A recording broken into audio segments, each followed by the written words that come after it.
I stand before you tonight in my red star chiffon evening gown.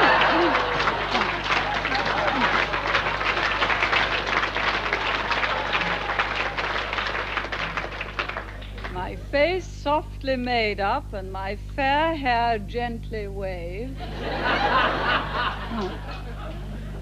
The Iron Lady of the Western world. I think as much as you could say of any human being ever, she changed the world because she changed the dominant idea. She proved to the world that it was possible to think differently and to change the assumptions. Margaret Thatcher's legacy is to make this country think of itself as essentially conservative. It's persuaded an awful lot, a generation of Labour politicians, that this is a conservative country. She so terrorised the Labour Party that the legacy was Tony Blair and a sort of watered down kind of Thatcherism. Margaret Thatcher wasn't expected to change the world. She struggled to get selected for a winnable parliamentary seat and was initially patronised when she made it to Westminster. Your husband's abroad a good deal, I think. Will you have to have two different timetables, one for when he's away and one for when he's at home? Well, not quite that. We do most of the domestic things while he's away, any redecoration and so on, so that the household isn't put out when he's at home. But he does travel on export business quite a bit. The Prime Ministerial rover, bearing now Mrs. Thatcher. Thatcher arrived in Downing Street following the winter of discontent, when the unions turned on the Labour government and the post-war consensus seemed in tatters. I think the British people felt that Britain had come to a point of status in which nothing worked. I think the conclusion they came to is that nothing was working, something has to happen. And I think that they felt that Thatcher was going to make things happen. Where there is discord, may we bring harmony. Where there is error, may we bring truth. Where there is doubt, may we bring faith. And where there is despair, may we bring hope. Thatcher promised harmony, but went on to govern with iron resolve. The officials in various departments would decide on a Friday evening that if they sent some piece of paper in demanding a decision about something, they might be able to get a decision that they wouldn't be able to get if there were a longer period to think about it. This was fairly early in my time in Number 10, and I wasn't used to this tactic yet. And one of the private secretaries presented me with this memorandum from the relevant department, and I looked at it, and it seemed to present two very unappetizing choices, one of which seemed to have terrible political consequences, and the other cut right across the strategy. So I sat a long time sort of thinking about this. And eventually I went and found the Prime Minister, who was busy making scrambled eggs for herself and Dennis. And I said, I'm very sorry to disturb you at supper, Prime Minister, but this is completely urgent. We have to give them an answer by tonight. And I really don't have the slightest idea here are the two very unattractive alternatives. And she, first of all, she offered me some scrambled eggs. And then she said, why do they have to decide it by tonight? I said, well, no, Prime Minister, it says they have to decide it by tonight. They're always doing this. Tell them we'll decide it on Monday. Of course, I got back to the department in question. There was no good reason for deciding on Friday night at all. She was absolutely right. She had plenty of time to think about it. And it was that ability not to be driven by the apparent necessities that are imposed on you by the external world, but to decide what you're going to do and how you're going to do it for yourself. We shall not be diverted from our course. To those waiting with bated breath for that favourite media catchphrase, the U-turn, I have only one thing to say. U-turn if you want to.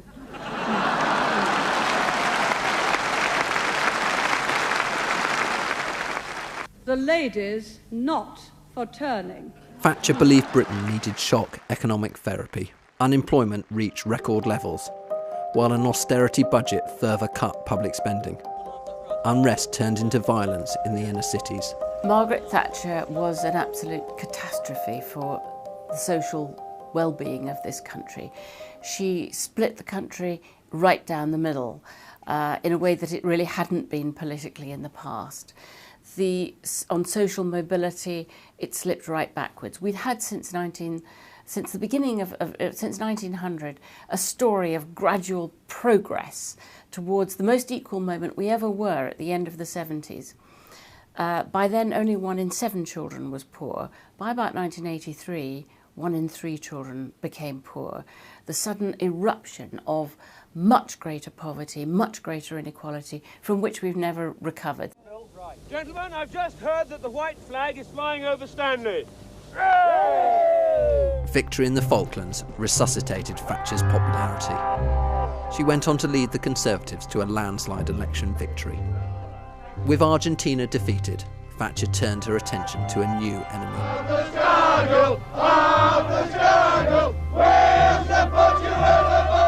It was not a gentle, easy progress, because we were taking on some enormous vested interests, and we were trying to achieve some enormous change. The most fundamental change of all, I suppose, really, was who ran the country. Was it ideologues in the unions, or was it the elected government? Miners surged forward against the riot shields.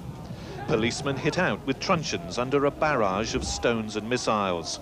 Mass picketing had turned to rioting. The miners' strike was only in part, as we all knew, about the mines. It was in part about who ran the country. So yeah, sure, we were very conscious that this was very controversial. And the horses galloped in. Privatisation was accelerated, with British Telecom, British Gas and British Airways all being sold off. Popular capitalism was born. An occasion when I was asked to go down to Chequers to work on a speech, and I had at that time a small red Volkswagen, and I drove down to Chequers, and I arrived and parked the small red Volkswagen at the steps on which she was standing, and as I got out she said, "That is a foreign car," and looked as if I should be so ashamed of myself I should probably curl up and die, at least go away. And I thought to myself, yes, for her this is really something. You know, she was utterly determined to support Britain. Of course, the chairman or the president of the Commission, Mr. Delors, said at press conference the other day that he wanted the European Parliament to be the democratic body of the community, he wanted the Commission to be the executive, and he wanted the Council of Ministers to be the Senate. No, no, no. Increasingly opposed to further European integration, Thatcher found herself at odds with many of her cabinet colleagues. The poll tax made her increasingly unpopular with the country at large.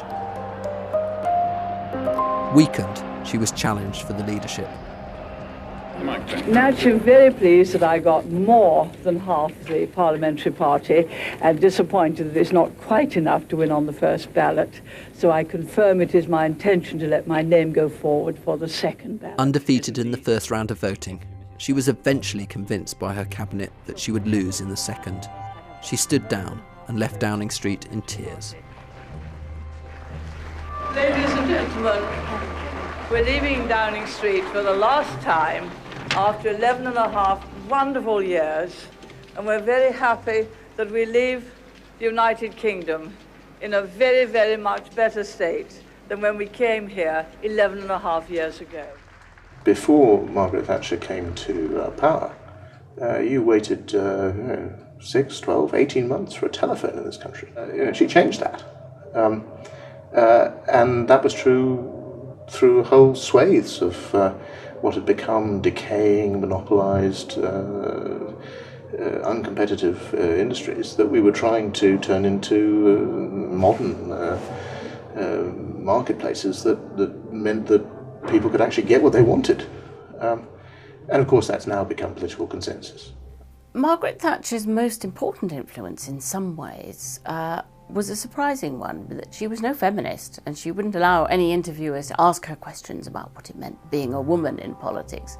She certainly promoted no women, was anti-women, and yet as an icon for women, after her nobody could ever say again no woman could.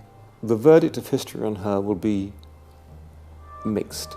I think it will be, yes, she broke the logjam.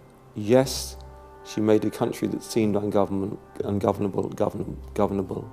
Yes, she did some necessary things and some tough things, but that she failed in persuading the British people that real neoliberalism, real individualism, real self-interest was the way forward.